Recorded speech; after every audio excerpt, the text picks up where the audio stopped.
The street suffers. It brings nothing good, but since we don't have it, Don, go, I said. Let's go. Let's go together. You have courage. I have courage, but I don't have money. What is your life like here? My mother doesn't know. Where's my dad? I don't know him. I practically live without dad. If I don't leave, what have they given me?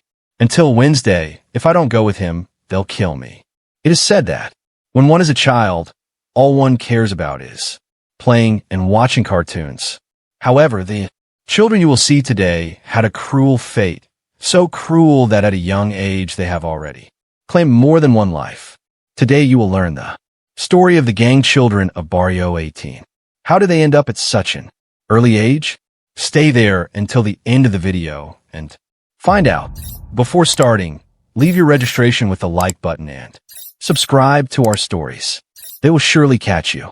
Now, activate the bell so we can start in Central America's most marginalized neighborhoods.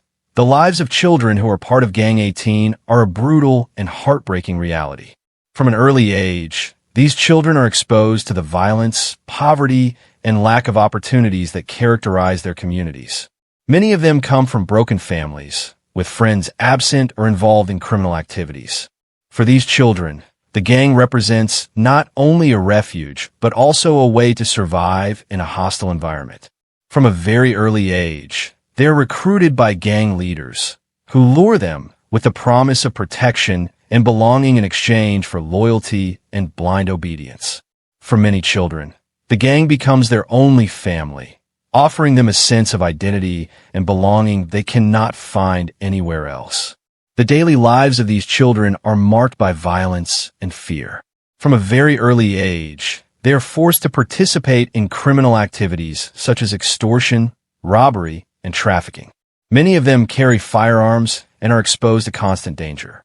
Violence is an integral part of their lives, and many of them have witnessed horrific acts of violence from a very young age. In addition to the violence, these children also face a series of social and emotional challenges. Many of them lack access to adequate education and basic health services. The lack of opportunities traps them in a cycle of poverty and marginalization that pushes them further toward a life of crime. Despite these difficulties, many children who are part of La Pandilla 18 have dreams and aspirations. Some dream of escaping violence and poverty and building a better life for themselves and their families. However, for many of them, these dreams seem out of reach. Trapped in a seemingly endless cycle of violence and poverty, life in the gang also has a profound impact on emotional and social health. Many of these children suffer from post-traumatic stress, depression, and anxiety due to the violence and uncertainty they face daily. The lack of emotional and psychological support further aggravates their situation, leaving them trapped in a cycle of suffering and hopelessness. Despite all this, some children manage to find a way out of the gang, whether through rehabilitation programs, the support of non-governmental organizations, or simply through their own determination. Some manage to leave the life of crime behind and build a better life for themselves. However, for many others, the gang remains a permanent reality, a prison from which there seems to be no escape. How they are recruited. The way the gang recruits new members is a complex and often coercive process that begins at an early age and intensifies as children grow older. The average age at which children become part of the gang the process that the gang undertakes to recruit children into its ranks varies, but generally ranges from 10 years to 18 years. The initial recruitment of the gang usually begins with the presence of gang members in the communities where children live. These members may be seen as authority figures or role models. In environments where the presence of the law is scarce or ineffective, children may be attracted to the sense of protection and belonging that the gang offers, especially if they come from dysfunctional family backgrounds or lack positive support figures in their lives. For many children, the gang can offer a way out of the poverty and lack of opportunities they face in their communities. Gang members may offer gifts, money, or simply attention and affection, creating an emotional bond with the children that makes them more receptive to the gang's influence. Number 2, seduction phase. Once an initial relationship is established, the gang begins to seduce children with L. The promise of a better life can show them a world of apparent power, respect, and camaraderie, which can be very attractive to children who face marginalization and a lack of opportunities in their lives. During this phase, children can be exposed to subtle but effective brainwashing, where they are taught to see the gang as their family and gang members as their brothers and sisters. They are promised protection and support in exchange for loyalty and obedience, creating a distorted sense of loyalty and belonging that binds them even more to the gang. Number 3. Pressure, and as the relationship deepens, the gang may begin to exert pressure on children to join. This can include intimidation tactics, threats, or violence toward both the children and their families to force them to join the gang. Children may feel they have no choice but to join the gang to protect themselves and others. There, loved one's number 4 initiation ceremony. Once a child has agreed to join the gang, they may undergo an initiation ceremony. This ceremony can vary, but often involves performing an act of violence or committing a minor crime as proof of loyalty to the gang. The initiation ceremony can be traumatic and violent and can leave a mark on the child's personality. Number 5. Inducement into criminal activities. Once a child becomes a member of the gang, they are expected to participate in criminal activities. This may include extortion, robbery, drug trafficking, or other crimes, depending on the instructions of the gang's leaders. Children may be forced to carry firearms and face constant danger in the name of the gang.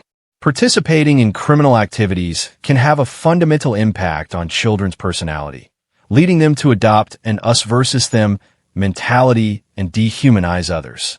Those who are not part of the gang participating in criminal activities can have a profound impact on children's lives, leading them to adopt an us versus them mentality and dehumanize those who are not part of the gang.